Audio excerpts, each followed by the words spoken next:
Hello everyone, it's YouthLib 2012 here, and today we will be talking about the diversity of life experiences and how youth rights, just like feminism and gay rights and black emancipation, attempts to give us a broader way of living our lives so we don't all have to be uniform. Um, when we talk about youth rights, we've talked about so far in these videos the end of corporal punishment, no fault emancipation, minorism. We've really talked about these issues and religion. And I would encourage you to look at all the videos, go through all of them. There's several videos, but mainly the first video and all the ones where we're talking about these very important topics. But what we have to talk about is though, what is the point of all this? Why are we doing this? I mean, what is the point in this movement? And some might say, "Oh, you're just a bunch of young people. You're just making noise," but we're really not. What we're trying to do is create a different way of thinking about life. We don't all have to, stay in school till we're 18. We don't all have to go to college for 4 years and rack up a whole huge amount of debt. There's a variety of experiences in life that you can live that can be equally as successful, profitable, and enjoyable.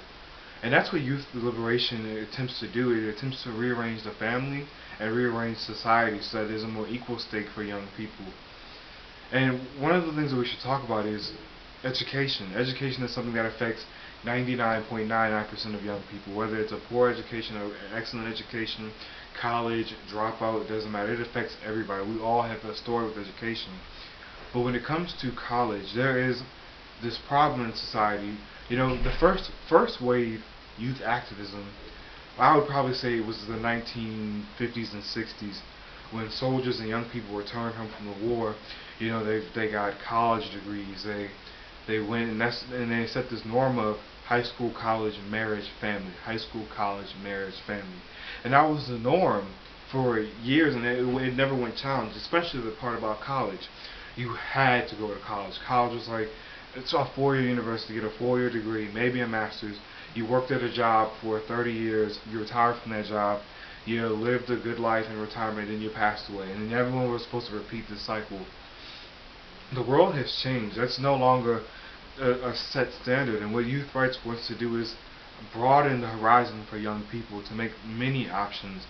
I'm thinking about myself now. I currently go to the University of Maryland, Baltimore County, and I'm paying $20,000 a year. To be honest, I did get into some debt, and I'm going back to community college because there's 2 courses that I could take that I could start a business with. That's another option. That's something that they didn't think about 30, 40 years ago. But why not start a business? Why not expand into a different market? Why not, move to another country, travel the world, see the world? College is a viable option for a lot of people, but it's so expensive. It is so expensive. So what youth rights wants us to do is look at alternatives.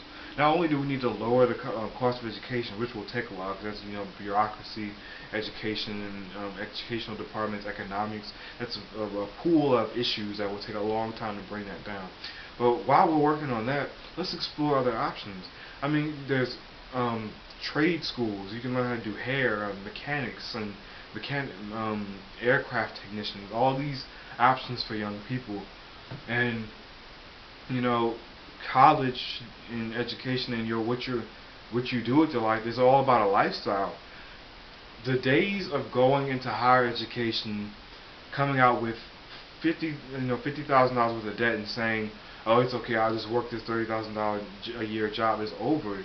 You're going to be broke, and at that point, the degree is not worth it anymore.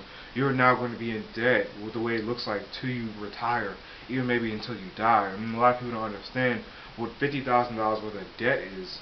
That is not, or even $30,000. That is not a joke. That is a lot of money and a lot of debt that a lot of young people are taking on.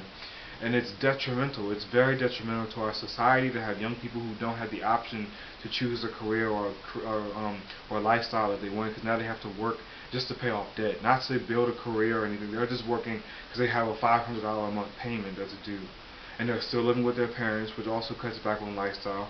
So there's so many options that are alternative to the view of everyone has to go to college, everyone has to do this, everyone has to work the same job for 30 years. Thankfully, economics has changed that, and now we're going to change that on a personal level. And that's what youth rights is all about. It's all about seeing a varied perspective on how young people can live their lives. We've already talked about the basics of not hitting young people. Don't hit your kids or anything. But now we need to talk about the lifestyle. What happens after that? What do we do with our lives? And that's what youth rights tends to push forward with. You know, we need a variety of experiences and not just a uniform way of going to college.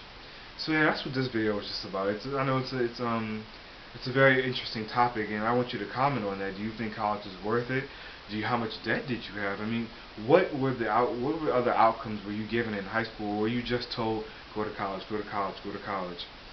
So yeah, please watch the other videos too. I have a channel, it's YouthLib 2012. You can click on it. You can just go through the videos and you can really see that I'm really breaking down these topics. This is really a channel of information, of knowledge, and of insight. You can talk about these issues.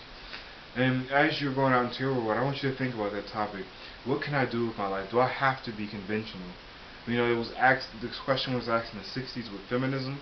It was asked in the 70s, 80s, and 90s with gay rights. And now it's going to be asked now with youth rights.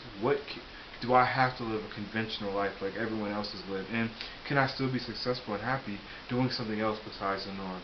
So yeah, that's what this video is about. I hope you guys enjoy, and I hope you comment and look at all the other videos, especially the first one on minorism and youth rights and no fault emancipation. So yeah, that's it for today.